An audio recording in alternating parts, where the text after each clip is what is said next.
Y digo yo, si nosotros que somos los hijos de este mundo, que somos cuerpo de la cabeza, me imagino que a través del bautismo y de la confirmación, eh, nuestras obras, es decir, si la creación y nosotros, especialmente a imagen y semejanza de Dios, nosotros creamos igual que Él nos crea a nosotros porque no podemos hacerlo de otra manera, no existe otra forma de crear que no sea un poco imitación de cómo Dios crea, ¿no? A partir de, en nuestro caso, de la realidad, ¿no? Que es también creación de Dios. Cuando nos redime Dios a nosotros, nos redime también a nuestra propia creación, a nuestra propia idea, o sea, lo que ha salido de nosotros, que además lo hemos hecho imitando como Dios crea y por tanto no deja de ser una colaboración en la creación de Dios, porque al fin y al cabo Dios es el único que puede crear, vamos a decir, ex nihilo. Somos nosotros los que solo podemos utilizar lo ya creado para poder subcrear. Entonces, Ujú. eso que nosotros creamos, que aporta al reino de Dios, supongo, que va dirigido a engrandecerlo, estaría también, lo digo por una cosa que te quiero leer ahora. Vale. Mira, hay una expresión en plegaria cuarta, la plegaria eucarística cuarta, que se ha tomado de una anáfora de San Basilio, que dice, justo cuando introduce el santo, ¿no? Dice, y por nuestra voz las demás criaturas. Es Sí, decir, la liturgia ya tiene en cuenta que la voz humana es la voz de la creación, por la que hablan las criaturas. Esto también hay que entenderlo que Adán, es que, a ver, la teología de Adán es un poco complicada, ¿no? Porque siempre dice, Adán, primer hombre, el pecado, Dios le dio el dominio. Sí, pero es que Adán tiene una función sacerdotal. Adán es el primer sacerdote. Pues no había otro, claro. no había otro. Pero es el primer sacerdote, ¿por qué? Porque eleva la creación a Dios. Dios le da el dominio y Adán es el encargado de elevarlo todo a Dios. Por eso Adán, en el capítulo 2 del Génesis, Adán es el que pone nombre a las cosas creadas. Loro, pájaro, árbol, manzano, almendro, piedra, piedra pome, minerales, esto no sé qué, no, esto es hecho por pieza. Vale, pues el otorrinorrinco, ese como se llama, el bicho ese raro, Ornitorrinco, ¿no? ornitorrinco. Ornitorrinco, no sé la palabra, ornitorrinco, ¿no? Bueno, entonces, claro, hay una función sacerdotal de Adán, función sacerdotal de Adán, que la plegaria cuarta recoge así. Y tercero, hay un texto de Gaudium et Spes, creo que por el número 39 o por ahí, que dice que las cosas que vamos haciendo en este mundo, que el hombre va haciendo con su trabajo, con sus ilusiones, su esperanza, dice, preparan la materia espiritual del reino celeste. Por lo tanto, la reflexión que tú has hecho encaja perfectamente en todo esto. Es decir, la cabeza crea el cuerpo que somos nosotros, fabrica cosas, pero la fabrica el cuerpo. Sí.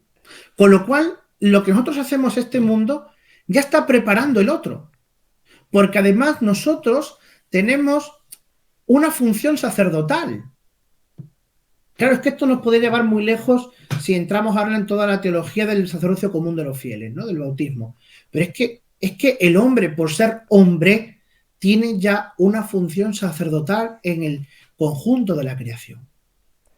Pues voy a aprovechar y te leo, es el último párrafo, hago la presentación para quien no lo conozca, de un ensayo. Te lo he comentado antes y no tenía pensado que esto iba a salir, pero fíjate a dónde llevan los caminos del Señor.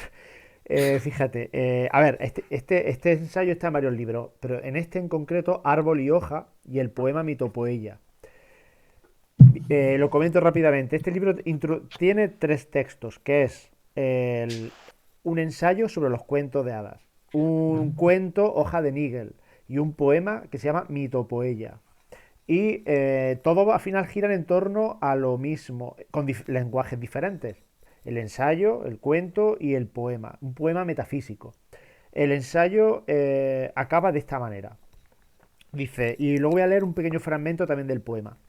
Dice, Pero en el reino de Dios, la presencia de los fuertes no subyuga a los débiles. Hay que entender que viene de hacer una reflexión más larga, entonces ese pero enlaza con lo de antes. El hombre redimido sigue siendo hombre. La narración, la fantasía, todavía continúan y deben continuar. El Evangelio no ha desterrado las leyendas, las ha santificado, en particular el final feliz. El cristianismo ha de seguir trabajando en cuerpo y alma, ha de seguir sufriendo, esperando y muriendo, pero ahora puede comprender que todas sus inclinaciones y facultades tienen una finalidad, la de ser redimidas. Se lo ha tratado con tanta munificencia que quizás ahora se atreva a pensar con cierta razón que en el país de las hadas, es decir, en nuestra creación fantástica, en lo que hemos creado en la literatura, podrá asistir realmente a la floración y multiplicación de la creación, con mayúscula creación. Quizá todos los cuentos se tornen reales, mas con todo, una vez redimidos, se parecerán tanto y al mismo tiempo tan poco a las formas con que salen de nuestras manos como el hombre, una vez salvado, se parecerá a la criatura caída que ahora conocemos. Es decir, lo que nosotros hemos creado en el reino de Dios, digamos, se parecerán tanto, la volveremos a ver y se parecerán tanto y tan poco a lo que nosotros hemos inventado como nosotros nos pareceremos a nosotros mismos cuando estemos en otro sitio. Y habla de la floración y multiplicación de la creación de Dios, o sea, como colaboradores, ¿no? Y esto luego insiste en el poema donde dice, aunque ahora exiliado, el hombre no se ha perdido ni del todo ha cambiado. La traducción es muy buena y a lo mejor no se entiende mucho, pero es que en inglés no me atrevo porque es difícil. Aunque ahora exiliado, el hombre no se ha perdido ni del todo ha cambiado. Quizá conozca la desgracia. En inglés dice, puedes estar desgraciado, en el sentido de haber perdido la gracia, pero no ha sido destronado y aún lleva los harapos de su señorío, el dominio del mundo con actos creativos. Y nunca adora al gran artefacto, esto viene así como con mayúscula, al gran artefacto. Es decir, nunca adora a lo que ha creado, a lo artificioso. Hombre, subcreador, luz refractada, a través de quien se separa en fragmentos de blanco de numerosos matices y continuándose sin fin en formas vivas que van de mente en mente. Bueno, esto habría que, porque esta es una traducción, no sé si se entiende bien esos versos. Aunque hayamos puesto en los agujeros del mundo elfos y duendes, aunque hayamos levantado dioses y casas de la oscuridad y de la luz, y sembrado la semilla del dragón, era nuestro derecho, usado bien o mal. El derecho no ha decaído, aún seguimos la ley por la que fuimos creados. Es decir, somos capaces de crear según hemos sido creados nosotros y si dentro de nosotros, entiendo yo, que a lo mejor se refiere a eso, si dentro de nosotros tenemos el bien y el mal, hemos sido capaces de crear, ¿no? Y reflejar el bien y el mal, pues eso. Elfos, duendes, dice la semilla del dragón, dioses, casas de la oscuridad, ¿no? Es decir, no dejamos de hacer un poco según nosotros hemos sido hechos. Mm. Estos son fragmentos pequeños, que todo esto está muy argumentado, porque en esto ya digo, es como muy intenso. Y en Hoja de Níquel, en el cuento, hace una alegoría del purgatorio, ¿no? Pero, o sea, lo resumo porque creo que es muy interesante y puede interesar mucho a todo esto. Habla de un pintor que está obsesionado con hacer un cuadro súper realista y él está con el árbol hoja a hoja y se va parando en cada hoja. El caso es que se pone enfermo y no termina el árbol, el cuadro no está terminado, pero él su obsesión es terminar el cuadro. Bueno, vienen a por él, se va, llega a un lugar, no sabe a dónde, le preguntan, ¿y tus maletas? Y dice, no las tengo conmigo. Y entonces lo ingresan en un hospital. Oye una voz, o sea, oye dos voces, una así como potente, con autoridad, y otra como muy agradable y muy misericordiosa. Y uno dice, es que no ha terminado el cuadro. Y la otra voz, hombre, pero mira qué bonito, todo lo bien que lo intenta hacer. Pero es que no ayuda a su vecino. O es que no quiere a su vecino. Bueno, pero le ayuda cuando cuando le está pidiendo ayuda. Sí, pero lo hace con mala gana. Sí, hombre, pero mira, al final lo hace y ahí le echa una mano con esto, con lo otro. ¿No? Luego resulta que este señor, cuando ya termina de la convalecencia en el hospital, no, lo ponen a pintar puertas. lijar puerta, pintar puerta. Y cuando termina de pintarla, de nuevo la lija y de nuevo la pinta del mismo color. Y así continuamente sin parar. Él acaba purgado, podríamos decir, ¿no? El caso es que cuando termina este proceso en el hospital, pasa a un lugar y cuando va a ese nuevo lugar es como un jardín enorme donde está el árbol que él estaba intentando pintar en vida. Su obra. Él encuentra su obra y la ve perfeccionada. La ve como mejor que como él la había imaginado, ¿no? Pero ahí estaba, era su obra, era su árbol, estaban todas las hojas en ese jardín enorme y un poco ese es el cuento, ¿no? El que intenta escribir, que escribe, de hecho, ¿no? Tolkien. Y entonces viene a decir eso, o sea, al final nuestra propia obra es redimida por, porque nosotros hemos sido redimidos y hemos hecho lo que Dios ha hecho con nosotros, que es crear, ¿no? Y en este caso con sus propias leyes, con su propia materia, con la realidad, que no deja de ser creación de Dios. En fin, me he enrollado mucho, pero no sé si te suscita algo, aparte de lo que has comentado, ¿no? Previamente. No, que sí que la reflexión que has hecho de Tolkien, que va un poco en esta línea, ¿no? Mm, claro, al final esto es un poco pensar por pensar, porque es un misterio que se nos develará cuando llegue el momento. Claro. Pero sí que hay una intuición en la teología, y porque al final Tolkien no deja de ser teólogo a su manera, ¿no? En su Actúa. literatura. Sí, sí, sí. Eh, Hay una reflexión en la teología de que lo que nosotros hacemos en este mundo, lo que nosotros luchamos en este mundo, no puede ser estéril para Dios. Pongo un ejemplo. Una persona que lucha contra un cáncer, que pone toda su vida y toda su ilusión, todo su esfuerzo en pelear contra ese cáncer y muere, ¿esa lucha realmente ha merecido la pena? ¿Esa persona ha sido derrotada por el cáncer? ¿O esa lucha tiene unos frutos en el reino venidero? Ahí está la cuestión. Si lo que yo hago en este mundo, si yo lo que yo peleo en este mundo, por lo que sueño, por lo que me alegro, por lo que me entristezco, por lo que trabajo, lo que construyo, lo que derribo, ¿es para este mundo y ya está y es estéril? ¿O tiene una impronta en el otro? Porque el que fue al cielo el día de la muerte de Cristo no fue Cristo, fue un ladrón. Y de repente las obras malas de ese ladrón desaparecen y las obras buenas de ese ladrón resplandecen. ¿Y por qué ese ladrón va al cielo? Vete a un apócrifo de la infancia de Cristo y verás que ese ladrón trató bien a la Sagrada Familia cuando volvían de Egipto. Y hay una literatura apócrifa, ¿no? sobre el buen ladrón. Pero creo que puede servir un poco como ejemplo, ¿no? De cómo a lo mejor esa obra buena le valió la pena. Cuando esa mujer llevaba 18 años con flujos de sangre, desesperada, luchando contra esa enfermedad, y lo último ya desesperado que se le ocurre es tocarle el manto a Cristo, Que sale una fuerza, que Dinamis, sale una en fuerza, ¿no? griego. Que dice ahí, Dinamis, o algo así. es que el milagro de esa mujer no es solamente que le toca el manto a Cristo, sino que fue capaz de luchar con todas sus fuerzas para curarse de esa enfermedad.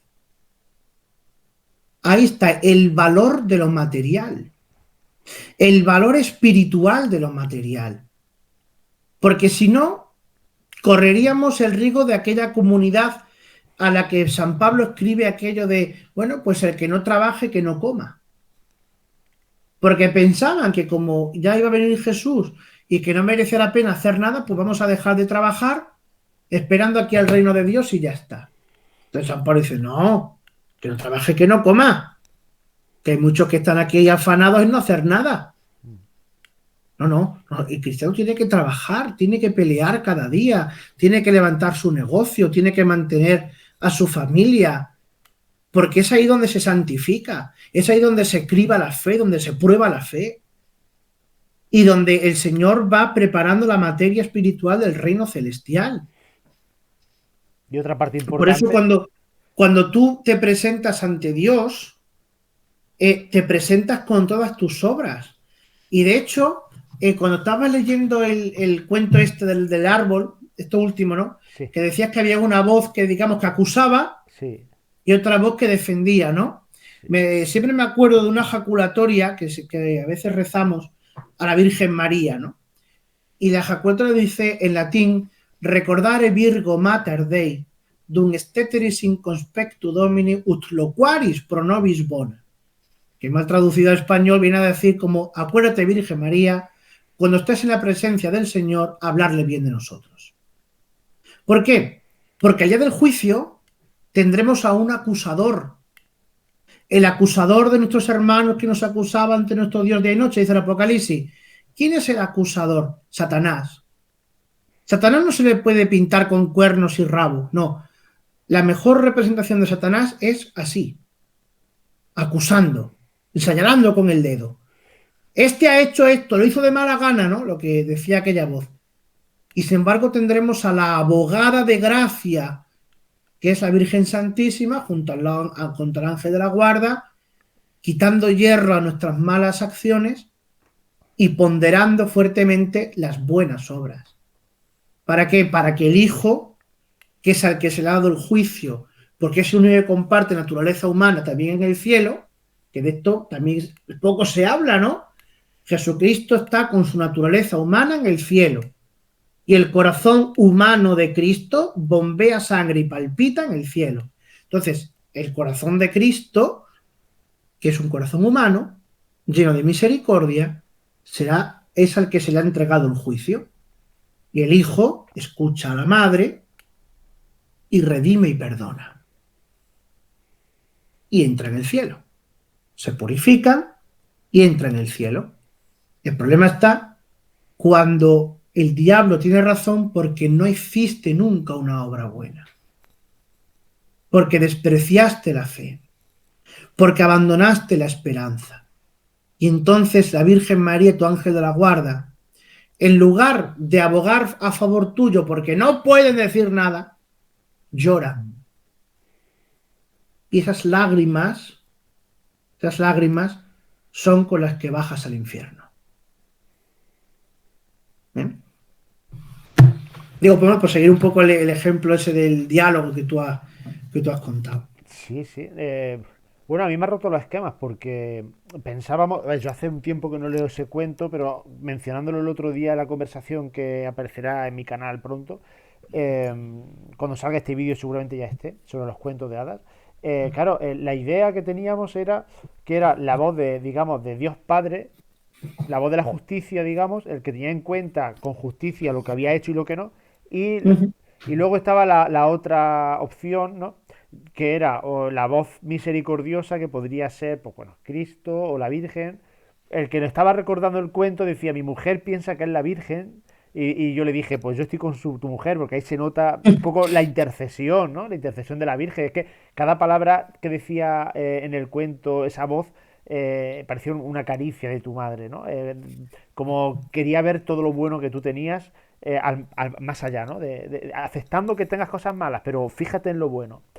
Y, pero claro, esto que estás comentando de que pueda ser ese el juicio individual en el que está el acusador y está la defensora, la abogada nuestra, ahí es donde esa visión que parece incluso más obvia, ¿no?